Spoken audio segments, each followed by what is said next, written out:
series of videos chronicles my trip through New Zealand, from North Island to South Island. We kick off at the old miners' cabins in Bush Creek, stepping into gold rush history. Then it's off to the Cardrona Bra Fence for a classic Kiwi roadside stop. We wrap the day at Lake Wānaka for our overnight stay. The next morning, we follow the bright blue waters of Lake Hawea toward Franz Josef. Along the way, waterfalls, a roaring gorge, and a few wild scenic stops.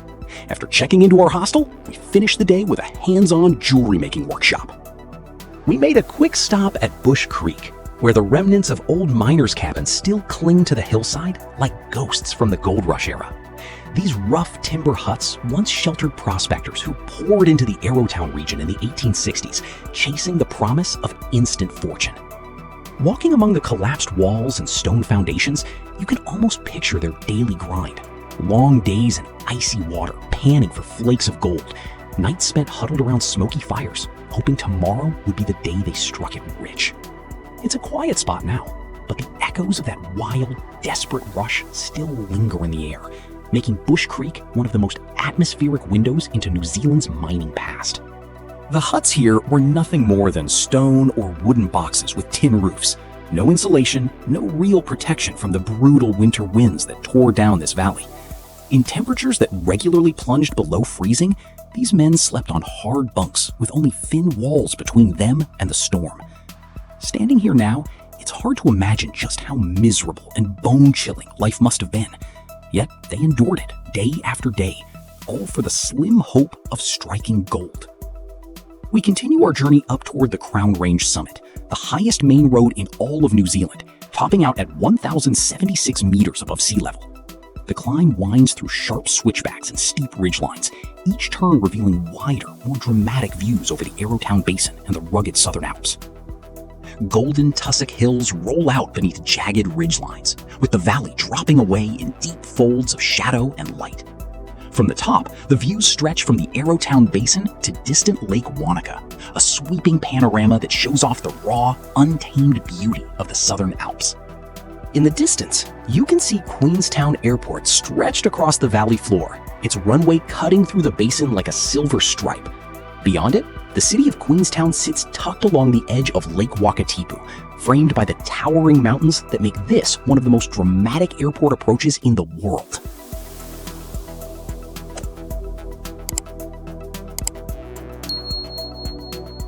From here, we roll on toward our next whimsical stop, the famous Cardrona Bra Fence.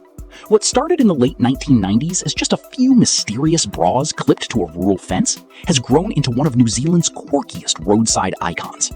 Over the years, travelers from around the world have added their own, turning it into a colorful, ever-changing landmark, and even a fundraising symbol for breast cancer awareness. It's bizarre, it's playful, and it's become a must-see slice of Kiwi humor along the Crown Range. The Cardrona Bra Fence may look whimsical, but it actually grew from something deeply personal. After the owner of the nearby Cardrona Hotel's wife was diagnosed with breast cancer, visitors began clipping bras to the fence as a sign of support. One bra turned into dozens, then hundreds, transforming this quiet roadside spot into a colorful symbol of solidarity and awareness. We had a little fun before moving on. We rolled into Lake Wānaka in the late afternoon, the light turning the mountains gold as we checked into our new hostel. After dropping our bags, we headed straight for the lakeshore, following the path along the water toward one of New Zealand's most iconic sites, that Wānaka tree. This lone willow has been growing out of the lake for nearly a century, becoming one of the most photographed trees in the world. Standing there with the mountains rising behind it, you instantly understand why it's become a symbol of Wānaka's quiet, cinematic beauty. This lone willow tree began as a fence post from an old 1930s paddock. Over decades, it took root in the lake bed, surviving storms, rising water levels, and thousands of visitors. Today, it's one of the most photographed trees on the planet, a quiet symbol of resilience framed by Wānaka's mountains.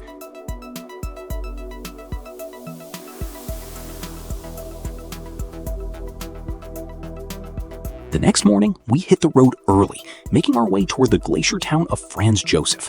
We cruised past the deep blue waters of Lake Hawea and pulled over for a quick stop, taking in the sweeping mountain views that make this one of the most underrated lakes in the South Island.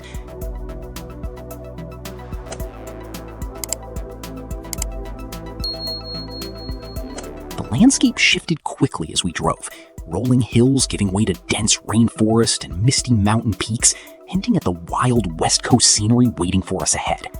Our next stop was Fantail Falls. We walked along the wet, slippery walkway, which led us to a rocky shoreline where a wide curtain of glacier-fed water fans out over ancient rock before joining the Haast River.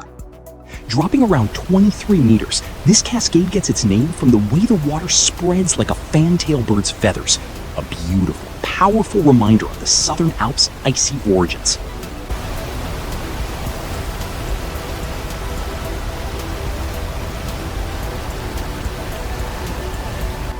At the base of the falls, the Haast River rushes past, its glacier-fed waters glowing a crystal-clear aqua blue as they surge through the valley.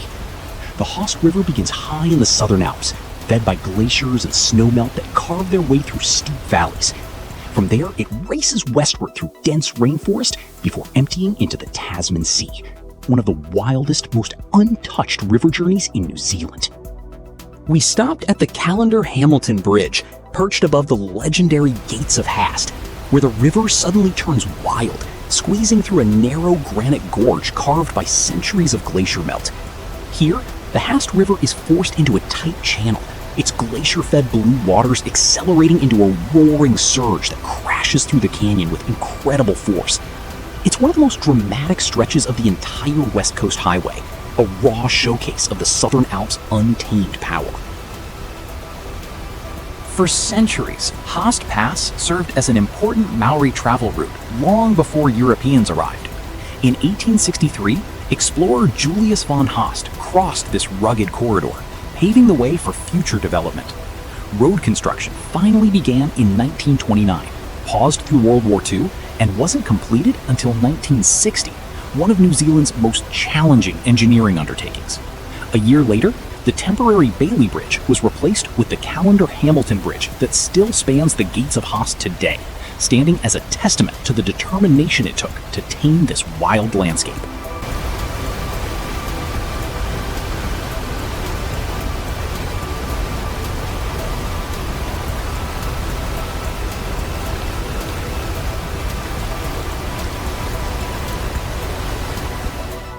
Our next stop along this road was Thunder Creek Falls, a towering 28-meter cascade fed directly by the glaciers of the Southern Alps. Formed by meltwater pouring off the Haast Range, the falls plunge into a deep blue pool before joining the Haast River on its journey to the Tasman Sea. Brief as the stop was, the sheer power and clarity of this glacier-born waterfall made it unforgettable. Thunder Creek Falls drops in a single, elegant 28-meter plunge, fed by the glacier-carved peaks of the Southern Alps. Its icy blue water crashes into the Haast River below, echoing through the rainforest like nature's own soundtrack.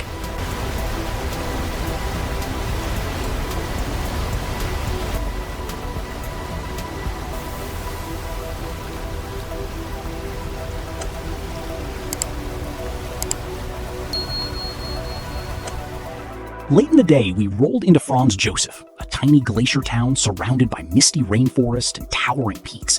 This is the kind of place where adventure hangs in the air.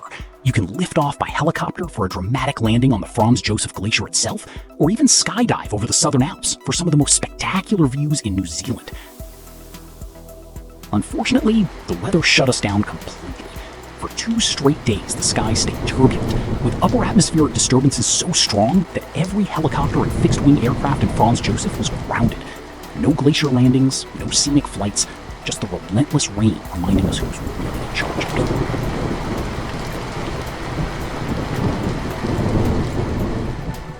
it. During the brief breaks in the rain, I slipped outside to explore what I could, wandering through the quiet streets and catching glimpses of Franz Josef's unique little sights before the next wave of weather rolled in.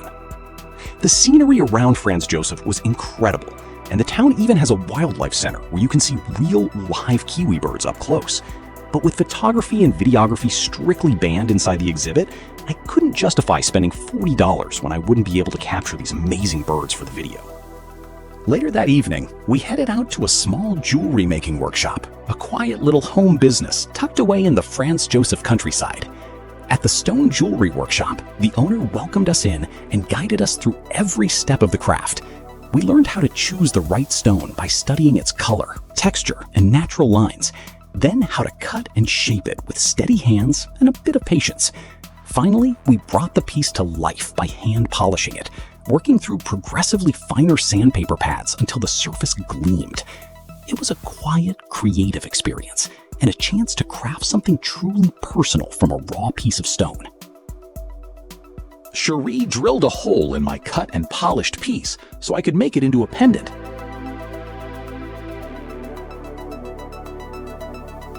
And here it is, the finished piece. You can see the stone glowing with that beautiful translucent quality, its natural striations running through it like frozen lightning.